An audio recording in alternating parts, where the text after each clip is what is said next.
Hidden relics. The same August sun which had gone down behind the waste of waters glimmered redly upon the broad face of the old clock over that ivy-covered archway which leads into the gardens of Audley Court. A fierce and crimson sunset. The mullioned windows and the twinkling lattices are all ablaze with the red glory.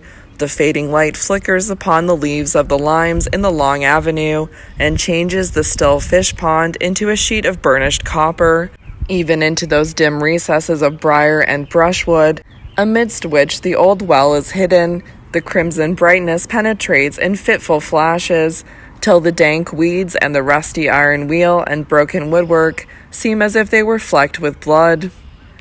The lowing of a cow in the quiet meadows, the splash of a trout in the fish pond, the last notes of a tired bird, the creaking of wagon wheels upon the distant road, every now and then breaking the evening silence, only made the stillness of the place seem more intense. It was almost oppressive, this twilight stillness.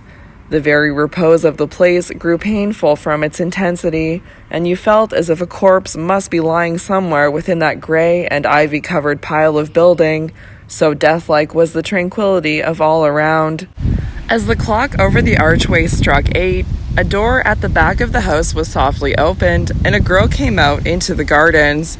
But even the presence of a human being scarcely broke the silence, for the girl crept slowly over the thick grass, and gliding into the avenue by the side of the fish pond, disappeared under the rich shelter of the limes. She was not perhaps positively a pretty girl, but her appearance was of that order which is commonly called interesting. Interesting, it may be, because in the pale face and the light gray eyes, the small features and compressed lips, there was something which hinted at a power of repression and self-control not common in a woman of 19 or 20. She might have been pretty, I think, but for the one fault in her small oval face. This fault was an absence of color. Not one tinge of crimson flushed the waxen whiteness of her cheeks. Not one shadow of brown redeemed the pale insipidity of her eyebrows and eyelashes. Not one glimmer of gold or auburn relieved the dull flaxen of her hair. Even her dress was spoiled by this same deficiency. The pale lavender muslin faded into a sickly gray, and the ribbon knotted round her throat melted into the same neutral hue. Her figure was slim and fragile, and in spite of her humble dress, she had something of the grace and carriage of a gentlewoman, but she was only a simple country girl called Phoebe Marks, who had been nursemaid in Mr. Dawson's family, and whom Lady Audley had chosen for her maid after her marriage with Sir Michael. Of course, this was a wonderful piece of good fortune for Phoebe, who found her wages trebled and her work light in the well-ordered household at the court, and was therefore quite as much the object of envy amongst her particular friends as my lady herself in higher circles. A man who was sitting on the broken woodwork of the well started as the lady's maid came out of the dim shade of the limes and stood before him amongst the weeds and brushwood. I have said before that this was a neglected spot. It lay in the midst of a low shrubbery, hidden away from the rest of the gardens, and only visible from the garret windows at the back of the west wing. "Why, Phoebe," said the man, shutting a clasp knife with which he had been stripping the bark from a blackthorn stake, "you came upon me so still and sudden that I thought you was an evil spirit. I've come across through the fields and come in here at the gate agin the moat, and I was taking a rest before I came up to the house to ask if you was come back." "I can see the well from my bedroom window, Luke," Phoebe answered, pointing to an open lattice in one of the gables. "I saw you sitting here and came down to have a chat. It's better talking out here than in the house, where there's always somebody listening." The man was a big, broad-shouldered, stupid-looking clodhopper of about 23 years of age. His dark red hair grew low upon his forehead, and his bushy brows met over a pair of greenish-gray eyes. His nose was large and well-shaped, but his mouth was coarse in form and animal in expression. Rosy-cheeked, red-haired, and bull-necked, he was not unlike one of the stout oxen grazing in the meadows round about the court. The girl seated herself lightly upon the woodwork at his side, and put one of her hands, which had grown white in her new and easy service, about his thick neck. "Are you glad to see me, Luke?" she asked. "Of course I'm glad, lass," he answered boorishly, opening his knife again and scraping away at the hedge stake. They were first cousins and had been playfellows in childhood and sweethearts in early youth. "You don't seem much as if you were glad," said the girl. "You might look at me, Luke, and tell me if you think my journey has improved me." "It ain't put any color into your cheeks, my girl," he said, glancing up at her from under his lowering eyebrows. "You're every bit as white as you was when you went away." "But they say traveling makes people genteel, Luke. I've been on the continent with my lady, through all manner of curious places, and you know when I was a child, Squire Horton's daughters taught me to speak a little French, and I found it so nice to be able to talk to the people abroad." "Genteel," cried Luke Marks with a hoarse laugh. "Who wants you to be genteel, I wonder? Not me, for one. When you're my wife, you won't have over much time for gentility, my girl. French, too? Dang me, Phoebe. I suppose when we've saved money enough between us to buy a bit of a farm, you'll be parley-vooing to the cows." She bit her lip as her lover spoke and looked away. He went on cutting and chopping at a rude handle he was fashioning to the stake, whistling softly to himself all the while, and not once looking at his cousin. For some time they were silent, but by and by she said, with her face still turned away from her companion, "What a fine thing it is for Miss Graham, that was, to travel with her maid and her courier, and her chariot and four, and a husband that thinks there isn't one spot upon all the earth that's good enough for her to set her foot upon." "Aye, it is a fine thing, Phoebe, to have lots of money," answered Luke, "and I hope you'll be warned by that, my lass, to save up your wages again we get married." "Why, what was she in Mr. Dawson's house only 3 months ago?" continued the girl, as if she had not heard her cousin's speech. "What was she but a servant like me, taking wages and working for them as hard or harder than I did? You should have seen her shabby clothes, Luke, worn and patched and darned and turned and twisted, yet always looking nice upon her somehow. She gives me more as lady's maid here than she ever got from Mr. Dawson then. Why, I've seen her come out of the parlor with a few sovereigns and a little silver in her hand that master had just given her for her quarter's salary, and now look at her." "Never you mind her," said Luke. "Take care of yourself, Phoebe. That's all you've got to do. What should you say to a public house for you and me by and by, my girl? There's a deal of money to be made out of a public house." The girl still sat with her face averted from her lover, her hands hanging listlessly in her lap, and her pale gray eyes fixed upon the last low streak of crimson dying out behind the trunks of the trees. "You should see the inside of the house, Luke," she said.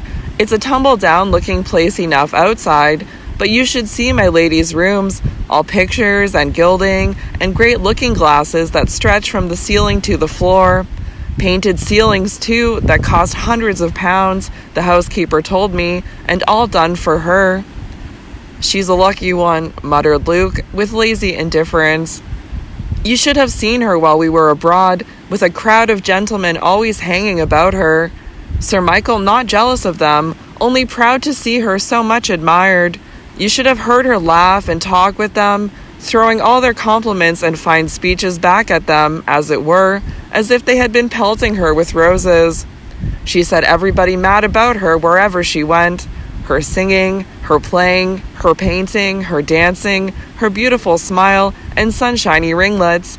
She was always the talk of a place as long as we stayed in it." "Is she at home tonight?" "No, she has gone out with Sir Michael to a dinner party at the Beeches. They've 7 or 8 miles to drive, and they won't be back till after 11. "Then I'll tell you what, Phoebe, if the inside of the house is so mighty fine, I should like to have a look at it." "You shall, then. Mrs. Braddon, the housekeeper, knows you by sight, and she can't object to me showing you some of the best rooms." It was almost dark when the cousins left the shrubbery and walked slowly to the house. The door by which they entered led into the servants' hall, on one side of which was the housekeeper's room. Phoebe Marks stopped for a moment to ask the housekeeper if she might take her cousin through some of the rooms, and having received permission to do so, lighted a candle at the lamp in the hall and beckoned to Luke to follow her into the other part of the house. The long black oak corridors were dim in the ghostly twilight, the light carried by Phoebe looking only a poor speck of flame in the broad passages through which the girl led her cousin.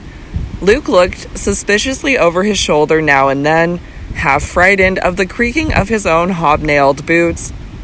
"It's a mortal dull place, Phoebe," he said, as they emerged from a passage into the principal hall, which was not yet lighted. "I've heard tell of a murder that was done here in old times." "There are murders enough in these times as to that, Luke," answered the girl, ascending the staircase, followed by the young man. She led the way through a great drawing room, rich in satin and ormolu, buhl and inlaid cabinets, bronzes, cameos, statuettes, and trinkets that glistened in the dusky light. Then through a morning room hung with proof engravings of valuable pictures. Through this into an antechamber, where she stopped, holding the light above her head. The young man stared about him, open-mouthed and open-eyed. "It's a rare fine place," he said, "and must have cost a power of money." "Look at the pictures on the walls," said Phoebe, glancing at the panels of the octagonal chamber, which were hung with Claudes and Poussins, Wouvermans and Seups. "I've heard that these alone are worth a fortune. This is the entrance to my lady's apartments, Miss Graham that was." She lifted a heavy green cloth curtain, which hung across a doorway, and led the astonished countryman into a fairy-like boudoir, and thence to a dressing-room, in which the open doors of a wardrobe and a heap of dresses flung about a sofa showed that it still remained exactly as its occupant had left it. "I've all these things to put away before my lady comes home, Luke. You might sit down here while I do it. I shan't be long." Her cousin looked around in gawky embarrassment, bewildered by the splendor of the room, and after some deliberation selected the most substantial of the chairs, on the extreme edge of which he carefully seated himself. "I wish I could show you the jewels, Luke," said the girl, "but I can't, for she always keeps the keys herself. That's the case on the dressing table there." "What, that?" cried Luke, staring at the massive walnut wood and brass inlaid casket. "Why, that's big enough to hold every bit of clothes I've got." "And it's as full as it can be of diamonds, rubies, pearls, and emeralds," answered Phoebe, busy as she spoke in folding the rustling silk dresses and laying them one by one upon the shelves of the wardrobe. As she was shaking out the flounces of the last, a jingling sound caught her ear, and she put her hand into the pocket. "I declare," she exclaimed, "my lady has left her keys in her pocket for once in a way. I can show you the jewelry, if you like, Luke." "Well, I may as well have a look at it, my girl," he said, rising from his chair and holding the light while his cousin unlocked the casket. He uttered a cry of wonder when he saw the ornaments glittering on white satin cushions. He wanted to handle the delicate jewels, to pull them about, and find out their mercantile value. Perhaps a pang of longing and envy shot through his heart as he thought how he would have liked to have taken one of them.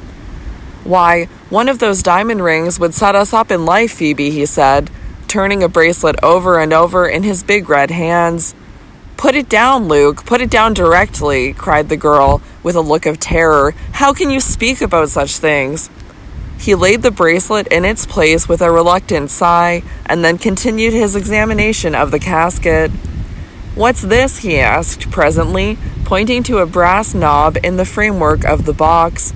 He pushed it as he spoke, and a secret drawer, lined with purple velvet, flew out of the casket. "Looky here," cried Luke, pleased at his discovery.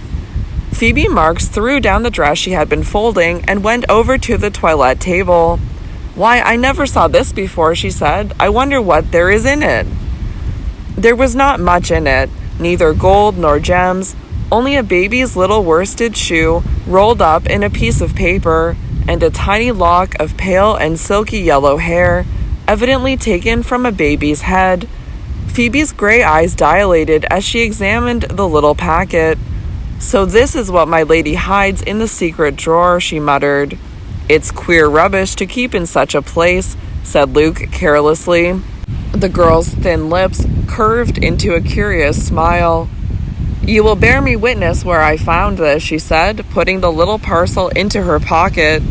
"Why, Phoebe, you're never going to be such a fool as to take that," cried the young man. "I'd rather have this than the diamond bracelet you would have liked to take," she answered. "You shall have the public house, Luke."